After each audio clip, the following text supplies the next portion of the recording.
Oke, udah aku record, oke. Selanjutnya gitu kayak juga bisa kayak menempatkan posisi strategis dalam persaingan bisnis, karena sebenarnya kan sekarang persaingan bisnis ketat banget. Dan menurut aku akan jauh lebih mudah dan efektif kalau kita bisa memanfaatkan digital marketing. Terus yang keempat juga meningkatkan, profit bisnis yang dijalankan. Jadi sebenarnya kalau misalnya penjualan offline-nya biasa-biasa aja gitu, terus pas ditambah dengan memanfaatkan digital marketing, bisa lewat dari sosial media, bisa lewat dari ads, itu akan mungkin jauh lebih meningkatkan, bisnis yang dijalankan. Terus yang kelima, karena kita berbasis online, which is kita bisa melakukan kayak evaluasinya jauh lebih easy karena semua apapun, ter-record gitu ya, kayak mungkin Ana akan, mulai misalnya dari Instagram, terus Ana ngelakuin kayak beberapa social media handle gitu loh dengan beberapa konten-konten itu kan akan jauh lebih mudah dievaluasinya sekarang ada Instagram Insight. Jadi bisa ke-track nih, oh insight-nya bulan segini segini, bulan depan harus ngapain ya. Jadi itu akan jauh lebih easy melakukan, evaluasi. Terus yang terakhir, mungkin jauh lebih kekinian dan jauh lebih profesional ketika sekarang, Ana punya bisnis misalnya kita anggap Ana punya bisnis, skincare gitu ya. Itu akan jauh terlihat lebih, profesional karena you having, social media also as your, platform gitu dan target audience pun sekarang semuanya punya gadget, semuanya mungkin main Instagram gitu, main social media, TikTok or something jadi akan terlihat jauh lebih profesional dan kredibel. Mungkin kekinian iya, jadi kayak ngikutin tren dan ngikutin, pasar maunya kemana dan kita bisa manfaatin digital marketing itu sendiri. Oke, slide selanjutnya. Nah, sebenarnya ada 2 gitu kalau misal dibilang strategi digital marketing. Pertama ada inbound marketing, di mana kayak, digital marketing ini mengacu pada keaktifan, klien, yaitu, klien, melakukan mengacu keaktifan pada customer mengenai produk atau jasa informasi yang dia butuhin gitu. Terus kalau misalnya outbound ini kayak digital marketing mempromosikan produk atau jasa tanpa persetujuan dari klien itu sendiri. Jadi kayak dibagi jadi 2, apa sih sebenarnya mereka mereka berdua gitu contoh-contohnya gitu. Kalau misalnya kita lihat nih inbound, misalnya aku ngelakuin, digital marketing gitu, aku udah tahu nih, mencari informasi klien produk, apa sih sebenarnya yang mereka butuhin. Kalau misalnya kayak aku atau enggak Ana punya produk skincare nih misalnya, Ana kan udah tahu kalau misalnya yang customer yang pengen Ana tuju emang emang butuh gitu si siapa, si skincare ini. Mungkin, target audiens yang udah Ana tahu nih, customer Ana tuh adalah wanita. Terus mungkin dari usia, dia kuliah 20 tahun gitu sampai 30 tahun mereka membutuhkan, eee, skincare gitu. Jadi kayak pemasaran inbound-nya pemasaran yang kayak ter teknik gitu atau approach yang menarik. Jadi ketika Anda udah tahu nih target audiens Anda perempuan, terus, usianya 20 sampai 30 tahun gitu. Strategi yang Anda tuju pasti kayak, oh mereka pasti kayaknya punya sosial media gitu. Jadi sebenarnya inbound marketing tuh karena kita udah tahu target audiens kita, teknik-teknik atau enggak approach yang kita lakuin di digital marketing itu melibatkan sesuatu hal yang menarik perhatiannya mereka. Jadi kayak mungkin sosial media, mungkin juga melalui ads, atau enggak melalui dengan influencer marketing, itu adalah strategi inbound. Terus, itu tadi lagi aku bilang fokus dari strategi ini berfokus untuk kayak menarik perhatiannya mereka, yang memberikan kayak misalnya kayak konten-konten yang, bermanfaat gitu karena buat mereka, karena Ana udah tahu nih target audiens Ana adalah wanita, terus, pengguna skincare juga mungkin konten-konten yang diberikan lebih kayak ke tips, eee, night skincare atau enggak tips kayak, menjauhkan kayak kerutan di wajah gitu. Jadi kayak mungkin yang kayak, oh orang-orang, "Oh iya ya kayaknya aku butuh deh konten kayak gitu." Jadi sebenarnya lebih karena Ana udah tahu nih target audiensnya Ana udah tahu juga tentang mereka butuhnya apa, jadi konten-konten yang dihasilkan atau enggak segala approach yang dilakukan itu adalah sesuai sama kebutuhan dari si customer-nya Ana itu sendiri. Nah bedanya apa sama si outbound marketing? kalau misalnya outbound ini kayak mempromosikan suatu produk tanpa persetujuan awal dari klien. Itu mungkin kayak kita bisa lihat kalau misalnya yang tadi aku bilang kan kalau sekarang ada yang udah lebih kekinian atau enggak ada yang kalau misalnya aku tanya adalah yang lebih ke tradisional gitu loh.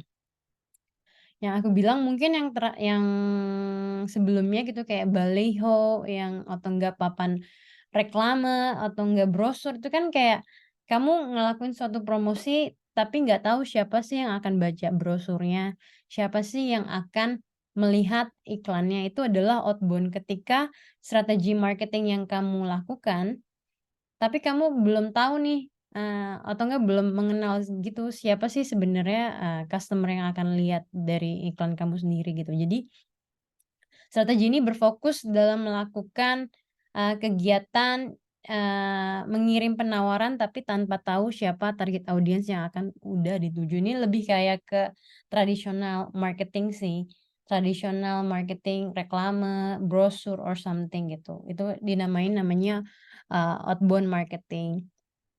Dari 2 hal ini ada yang mau ditanyain nggak dari teman-teman? Dari perbedaan inbound sama outbound?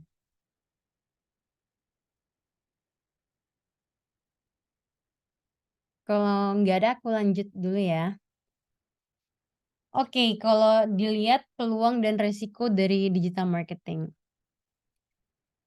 Sebenarnya ada kelebihan dan kekurangan masing-masing sih kalau kita tarik dari yang dibilang namanya digital marketing.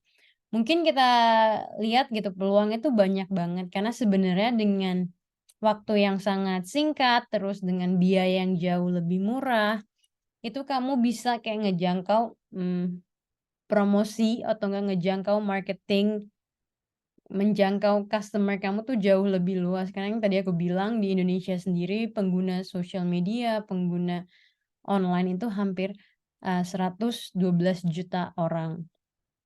Terus juga karena kayak udah pakai media platform, terus udah pakai berbasis online, promosinya tuh jauh lebih bisa terukur gitu, kayak berapa budget yang udah dikeluarin, berapa banyak kayak ROI atau enggak return of, investment yang bisa dihasilin dari uang yang udah keluar, terus kayak menjangkau, audiens yang memang jadi potensial customer kalian tuh, itu adalah, peluang yang bisa dilakukan ketika, kita bisa dengan mahir, meng-handle, digital marketing. Tapi resikonya karena sebenarnya ketika melakukan digital marketing juga ada gampang banget gitu misalnya kayak konten-konten kita mudah ditiru orang, atau enggak banyak juga persaingan bisnis karena, orang dengan easy punya produk terus mereka jualin ke Instagram, jualin ke TikTok. Jadi mereka mungkin akan jauh, lebih banyak gitu ya, pesaingnya, terus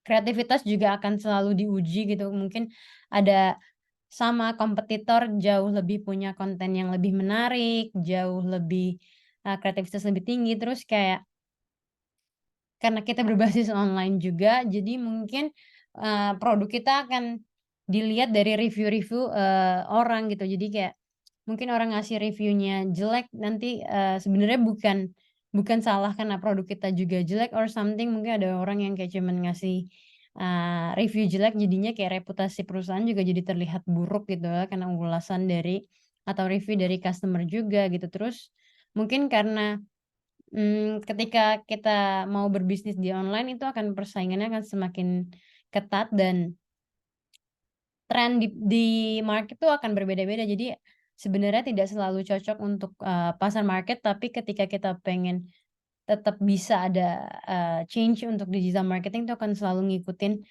perubahan yang ada di market. Oke, nah sebenarnya apa sih, dari tadi kita udah bahas nih digital marketing, ada inbound marketing, ada outbound marketing.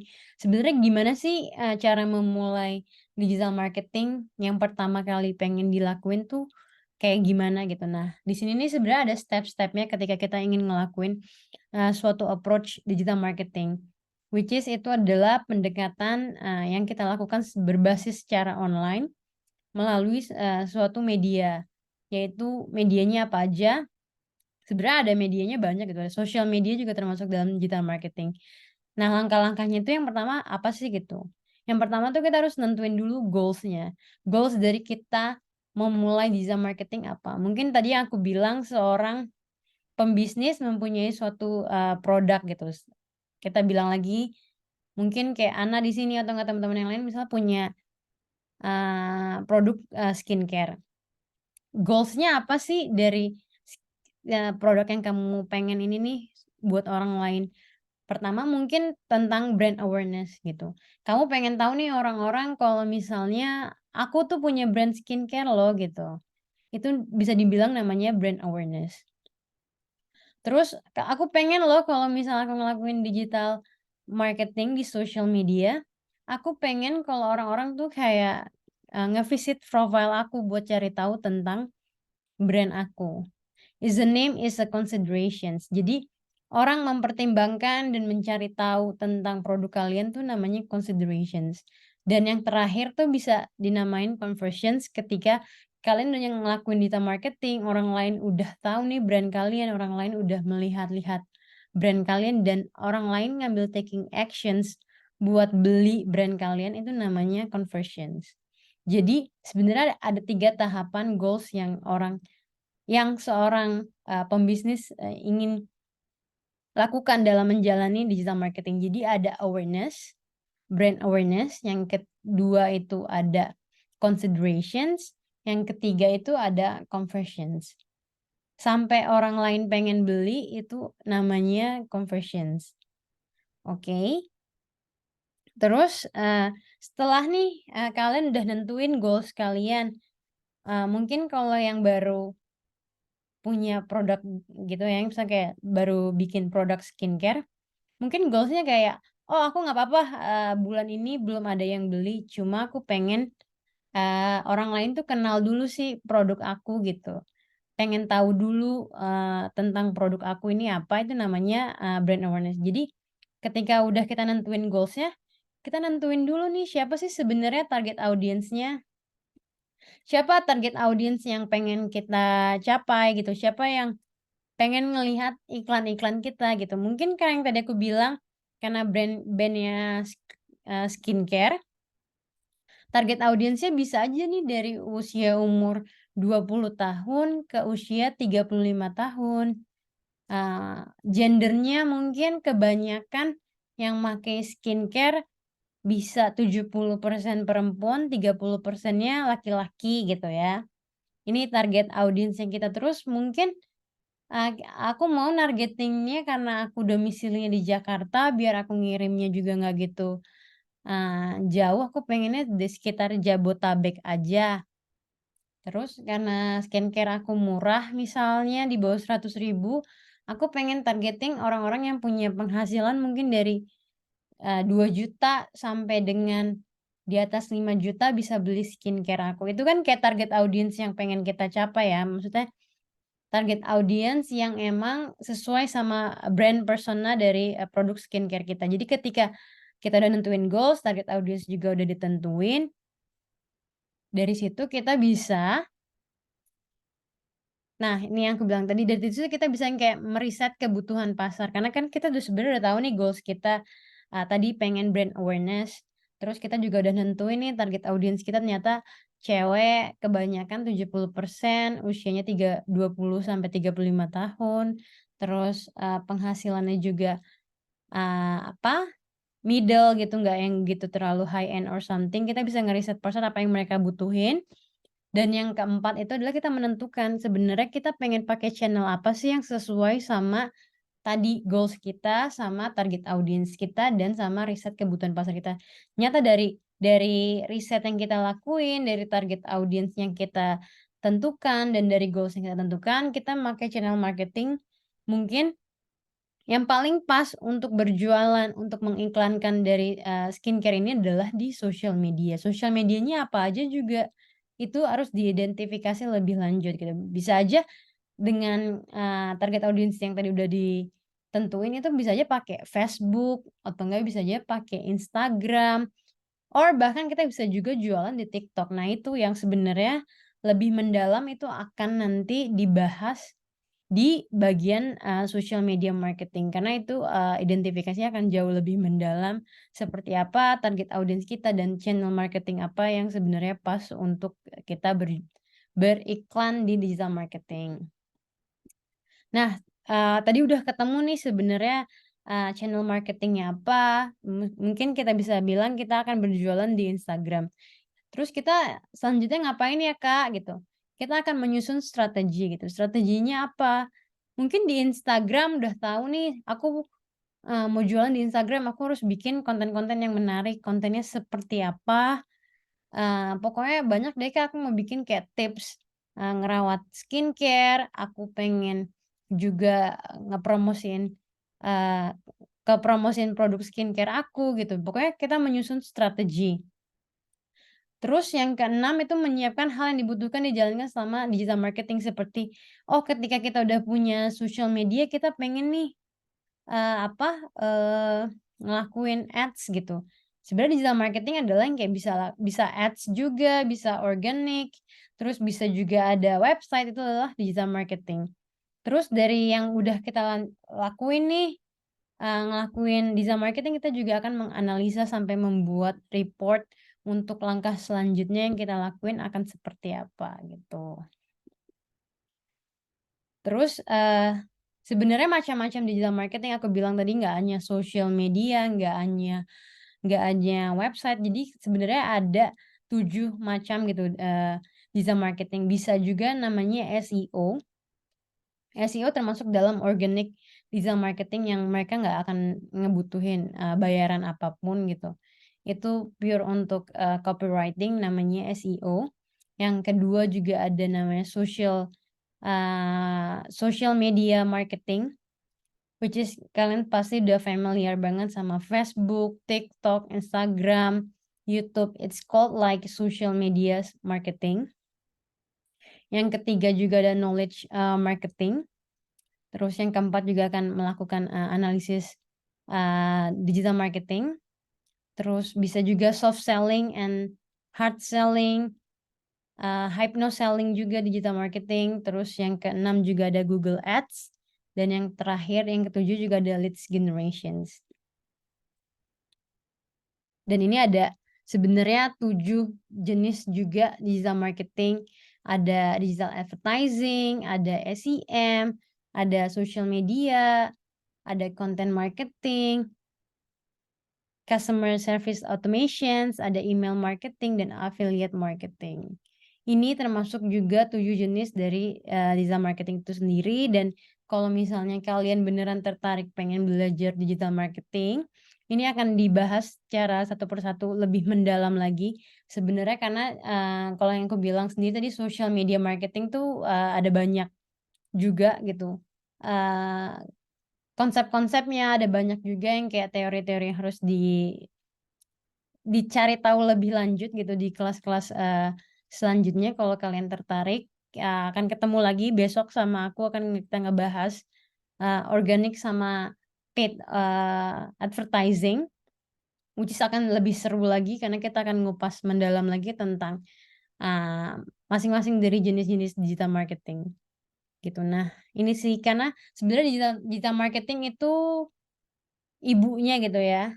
Terus di bawahnya tuh ada banyak banget, anak-anaknya gitu. Jadi, 360 digital marketing. Jadi mungkin kalau misalnya kalian bisa banget belajar semuanya gitu, itu akan sangat-sangat dibutuhin sama perusahaan sekarang gitu. Apalagi kayak sebenarnya kayak e-commerce, startup itu ngebutuhin seorang digital marketer yang which is mereka bisa menguasai kayak integrated planning, terus, online activations, performance marketing, SEO, social media marketing, paid search gitu, sama email marketing. It's really, complex ketika seorang digital marketing bisa belajar keseluruhan digital marketing karena itu sebenarnya yang dicari sama perusahaan ya. At least kita knows, sebenarnya ketika kita punya produk, kita knows exactly produk kita tuh pengen dibawa kemana gitu. Kita pengen mungkin ngelakuin di SEO, kita bisa ngelakuin di social media, kita bisa ngelakuin di email marketing.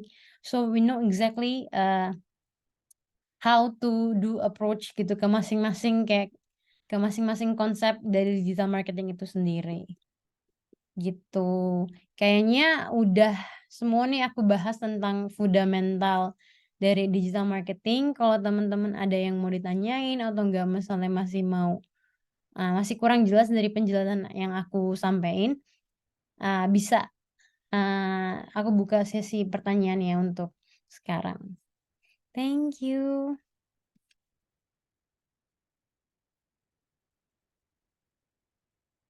Dari teman-teman ada yang mau ditanyain?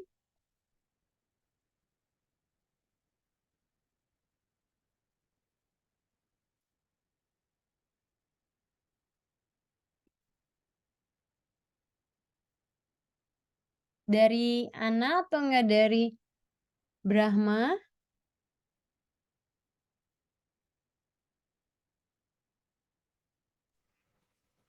Kalau Kak, mau nanya, sebenarnya aku kan bukan dari backgroundnya gitu kan. Mhm. Nah, gimana ya caranya biar apa aja sih yang harus aku upgrade lagi gitu terkait dengan digital marketing biar hmm, aku tuh pede gitu kalau misalnya pengen apply di perusahaan atau Oke. gitu. Kalau yang karena gini, sebenarnya aku tuh, sebenarnya aku kuliah itu jurusannya administrasi publik. Aku kuliah, tahun 2014 itu ambil administrasi publik, di UI. Lulus tuh di 2018, which is aku nggak punya sama sekali experience tentang digital marketing. Tapi aku tertarik gitu, aku pengen belajar karena mungkin aku dari dulu emang selalu punya kreativitas yang tinggi gitu, terus aku tertarik, terus aku ikutan gitu course. Aku inget banget karena aku nggak punya bekal apa-apa, aku pengen ikutan course, jadi aku belajar mulai dari digital marketing fundamental yang tadi aku bilang nih sama kamu. Karena kan digital marketing tuh luas banget gitu, ada social Iya, media, ada performance marketing, dia ada email marketing, ada SEO, dan kita harus cari tahu dulu nih sebenarnya dari Ana sendiri tuh tertarik ke mana. Mungkin dari Ana, tertarik, "Oh Kak, aku pengen belajar tentang social media marketing itu. Aku pengen jadi social media specialist." Nanti dari social media marketing ini akan dipelajarin sebenarnya apa sih si social media marketing itu gitu. Gimana sih cara kita nge-handle Instagram, gimana sih cara dapetin followers banyak di Instagram, gimana sih cara buat konten, itu kan akan jauh banyak banget yang dipelajari. Jadi menurut aku ketika kamu pengen banget kayak pede buat bisa digital marketing, itu harus selalu banyak belajar sih tentang digital marketing, karena kan digital marketing itu fluktuatif ya, jadi selalu kayak berubah-berubah dan trennya tuh akan selalu berubah gitu, kayak tren hari ini mungkin akan berbeda dengan tren, minggu depan, bulan depan. Jadi ketika emang beneran tertarik buat belajar digital marketing, itu selalu banyak pengen cari tahu sih tentang digital marketing itu sendiri gitu. Dan itu skill-nya sebenarnya bisa dilatih dan dengan banyak, ikutan course, dengan banyak baca gitu, banyak banyak baca juga, course-course juga kayak gitu, itu akan jauh lebih ngebantu kamu sih untuk selalu jadi lebih percaya diri buat di digital marketing. berarti Terus lebih baik eh, fokus ke satu bidang dulu atau gimana? sebenarnya, lebih bagus sih, bisa belajar semuanya gitu ya, karena kan sebenarnya mereka kompleks, tapi kalau emang beneran nanti udah belajar semua, terus jauh lebih tertarik, "Oh Kak, aku kayaknya tertarik ke ini deh, ke social media marketing," karena mungkin banyak yang dibutuhin sama perusahaan juga, karena sekarang kan brand banyak banget, nyari social media specialist itu bisa juga gitu. Jadi nanti ngeliatin aja, Ana ketika lagi mau belajar digital marketing, terus ngerasa jauh lebih suka di satu hal, itu boleh banget, itu. Copywriting gitu, Ana suka nulis nggak? Lumayan.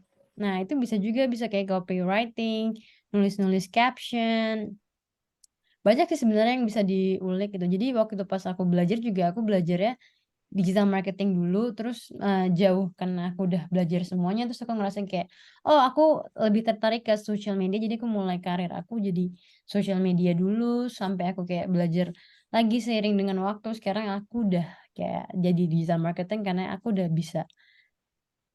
bisa gitu kayak nge-identified, oh ini produknya pengen social medianya kayak apa gitu, pengen online online activationsnya kayak apa gitu. Itu by the time sih, by experience juga. Jadi yang penting selalu pengen belajar banyak, itu menurut aku penting juga sih buat nge-upgrade skill. Kita kasih banyak. Dari Brahma ada yang mau ditanyain? Ya, mau tanya Kak. Mhm. Kebetulan kebetulan aku sekarang kan lagi magang di digital marketing nih. Oke, good for Ya, you. ya fokusnya di social media marketing sih kalau saya Kak. Jadi saya kebetulan jadi tim desain grafisnya social media marketing di tempat magang saya. Mhm. Nah, eh, saya struggle buat mencari referensi gimana sih cara biar eh, mungkin kayak apa ya, desain saya tuh bisa dinikmati oleh semua mungkin target dari brand yang saya pegang seperti itu Kak. Jadi itu sih yang saya eh, bingungkan karena saya mencoba A/B testing lagi ke sosial medianya yang saya pegang ini, brand yang saya pegang ini, Mhm. tapi saya masih belum menemukan dari A/B testing tersebut. Jadi eh, mungkin dari Kak Brianti ada masukan gitu Kak. Oke, boleh aku tahu nggak kalau brandnya kategorinya apa? Misalnya kayak skincare, apa kayak fashion, apa sport? Untuk brandnya Body Care. Oke, body care berarti masuk ke skincare juga ya. Jadi Iya, iya. sebenarnya kalau kayak gitu tuh ketika kamu bingung mencari referensi desainnya seperti apa, itu tuh sebenarnya yang paling penting pertama pengen tahu dulu sebenarnya tadi aku bilang goals-nya tuh apa sih dari desain yang kamu buat gitu. Kamu pengen kayak orang lain kenal brand kamu, orang lain pengen lihat-lihat brand kamu, apa orang lain pengen beli brand kamu gitu. Karena ketika kamu pengen kayak cuman brand awareness nih, kamu tampilin foto produknya aja itu udah yang kayak brand awareness kan. Ya, Ya, tapi ketika kamu pengen orang lain beli, berarti kamu harus put harganya juga dong di situ. Itu kan sesuatu hal yang berbeda ya. Tapi kalau buat aku, saran aku ketika kamu pengen cari inspirasi, ketika kamu kayak bingung nih buat nentuin referensi seperti apa, itu bisa banget kamu ngelakuin research dulu. Sebenarnya target audiens kamu tuh siapa sih gitu. Bisa cewek, bisa cowok. Mungkin kalau misalnya aku bilang body care mungkin bisa 50-50 ya, kayak cowok sama cewek juga sama. Itu kamu bisa lihat nih, oh nyata target audiens gue cowok sama cewek, terus usianya segini, usianya sudah 20 tahun. Terus siapa sih sebenarnya riset Marsha sih ketika bikin desain grafis itu adalah ngelihat kompetitornya dulu sih sebenarnya siapa. Kamu lihat nih kompetitor kamu arah desainnya seperti ini. Misalnya mereka suka banyak ngasih konten-konten tips. Terus terus abis itu kayak mereka suka banget ternyata dari kompetitor yang kamu lihat, kan kamu screening juga sih, kamu harus banyak screening dan kamu harus banyak lihat entah itu dari referensi dari kompetitor, entah itu referensi dari viral design or something yang lagi tren, kamu terus selalu selalu lihat ya. Jadi ketika kamu lihat di kompetitor, kamu analisis nih di kompetitor, nyata ya di kompetitor yang paling suka adalah grafis tapi bentuknya video. Ini kan konsepnya kamu. Nyata mereka suka loh orang-orang kalau dikasih tips, misalnya tips buat ngejaga body care terhindar dari matahari gitu. Itu kan maksudnya suatu suatu ideas yang misalnya kamu bisa ambil, terus kamu bisa tiru tapi kamu modifikasi lagi gitu. Nyata karena kan kalau misalnya di sosial media tuh emang trial and error ya, kamu harus selalu ngeposting dan kamu harus selalu nganalisis sebenarnya konten apa yang audiens kamu suka gitu. Ketika emang kamu udah dapetin nih ritmenya, oh audiens aku ternyata sukanya eee, video grafis tapi karosel dan mereka juga sukanya video reels. Jadi ketika video yang ketika foto cuman single doang mereka nggak suka, ya udah berarti kamu nggak usah ngelanjutin foto grafis di foto lagi gitu. Kamu ngelanjutin banyakin referensi di video sama di carousel yang dia nge-slide kayak gitu. Itu yang selalu misalnya trial dan error. Jadi kayak kamu posting, kamu review, terus sukanya di sini kamu ulang lagi dengan another konten yang, tapi jangan lupa selalu bikin namanya editorial plan. Jadi kayak kamu harus bisa nih ngeplan weekly kontennya seperti apa gitu. Harus bikin masternya dulu. Misalnya body care, tapi kan body care ada banyak, ada tips, ntar ada benefit yang didapetin apa aja, nanti ada apa gitu. Itu selalu dikembangin terus sih konsep dari editorial plan kayak gitu. Dari Brahma ada yang mau ditanyain lagi? Semoga membantu menjawab sih. Ya, Kamu bisa lihat dari kompetitor, dari Pinterest, terus dari selalu scroll sih kalau yang aku lihat, karena kalau bikin grafis kan akan jauh lebih kompleks ya. ya. Mungkin ini sih Kak, yang mau saya tanyain lagi. Jadi kan saya sosial media itu kan banyak Kak ya. Hmm, Jadi saya kontrolnya di 2 sosial media, yaitu di Instagram, Instagram, di TikTok. oke, 2. Ya, untuk Twitter masih belum jalan sih Kak. Jadi lagi ke TikTok sama si sosial medianya ini Instagram. Nah, untuk di TikTok itu tim tim saya atau tim yang ada di magang ini itu kayak disuruh bikin soft selling sama hard selling gitu Kak. Mhm, Untuk kayak konten soft selling dan hard selling. Nah, tetapi saat kita mencoba seperti bikin brief konten briefnya mhm, dari kami ini nganggapnya ini soft selling, tetapi mhm. di algoritmanya TikTok itu menganggapnya hard selling. Nah, itu mungkin dari Kak Bibrianti eh, bisa memberitahu gimana sih konten yang soft selling dan gimana sih konten yang hard selling seperti itu, Kak? Oke, kalau misalnya konten soft selling tuh lebih yang kayak pertamanya tuh mungkin kalau yang gue bilang, karena tadi kamu bilangnya body care, yang mungkin kalau soft selling adalah tips. Tipsnya dikasih tahu dulu misalnya, cara ngerawat badan yang baik tuh seperti ini gitu. Kamu ngejelasin dulu nih storytelling-nya tentang si tips, nanti di akhirnya tuh baru, eee, "Oh iya sama ini aku ngejaga badan pakai body care, ini loh," gitu. Is a name is a soft selling. Jadi kamu nggak pertama-tama nggak langsung produknya dulu dikeluarin gitu. Paham nggak dari Brahma? Adalah dengan cara penyampaian dulu, dia storytelling dulu, manfaat yang bisa didapetin dengan ngerawat badan gitu, dengan apa gitu. Nanti dilanjutin kalau aku ngerawat badan ya itu pakai body care aku di akhir, dan itu cuman di akhir gitu ketika kamu udah nge-storytelling-in tentang si tips ini. Tapi kalau hard selling adalah, iya, dari awal aku pakai produk ini, karena produk ini kayak gini-gini, dapetin loh produk ini dengan harga segini, cuman buat hari ini aja gitu. Is a name is like hard selling. Dapat nggak Brahma poinnya di situ? Dapat. Untuk Yang yang soft selling ini mhm, lebih menekankan hook-nya terlebih dahulu, iya, lalu lalu dibarengin dengan call to action-nya, aku pakai produk ini seperti itu. mhm. Aku pakai produk ini dapetin ini. Jadi sebenarnya kalau yang aku lihat adalah tren di TikTok itu adalah mereka senang banget namanya storytelling gitu. Kalian akan nungguin, kalian akan beneran nyimak dulu, dapetin attention-nya mereka gitu untuk ngeliatin story kalian gitu. Kayak mungkin kayak aku tadinya, badan aku, gelap loh, tapi semenjak pakai, merawat badan aku jadi cerah kan, jadi dia kayak pengen tahu apa sih sebenarnya dia pakai gitu di akhir gitu. Dah baru di akhir kamu kasih tahu, "Nih, selama ini aku pakai produk ini ngebantuin aku loh," gitu. Aku nggak di-endorse atau nggak diapain gitu. Itu kan jadi kayak sesuatu hal yang jadi kayak narik perhatiannya mereka gitu buat ngeliatin konten kamu. Tapi kalau hard selling, udah pasti tujuannya adalah untuk conversions gitu. Untuk orang lain beli. Jadi gimana caranya dengan video yang kayak cuman 1 menit, kamu dapat mempromosiin itu dengan jelas gitu ya.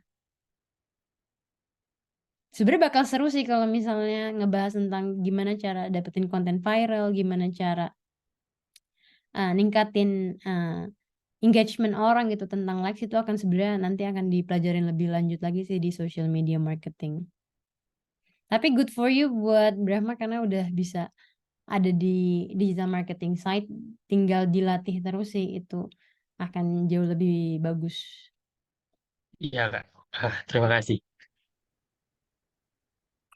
Nanti kan karena brandnya akan beda-beda gitu ya kan, kayak ngehandle brand lain, ngehandle banyak brand, belajar lagi, akan seperti itu sih. Iya, Oke, kayaknya waktunya udah selesai. Ini ada apa ya tuh? Ada disuruh ngasih ini ya, apa absensi hari ini. Oke, thank you so much teman-teman. Besok masih ada kelas aku lagi. Kalau misalnya kalian masih tertarik buat belajar tentang social media marketing, itu akan nanti ada di social media marketing organik karena kita akan belajar juga paid ads, which is ads di Instagram, caranya nge-ads seperti apa gitu. Dan kalau di organik adalah melakukan digital marketing tapi tanpa berbayar, free. Kita akan kulik lagi selanjutnya teman-teman. Mungkin ketemu sama aku lagi besok. Thank you so much buat hari ini. Bye-bye semuanya. Selamat Kak. malam. Kak. Terima kasih.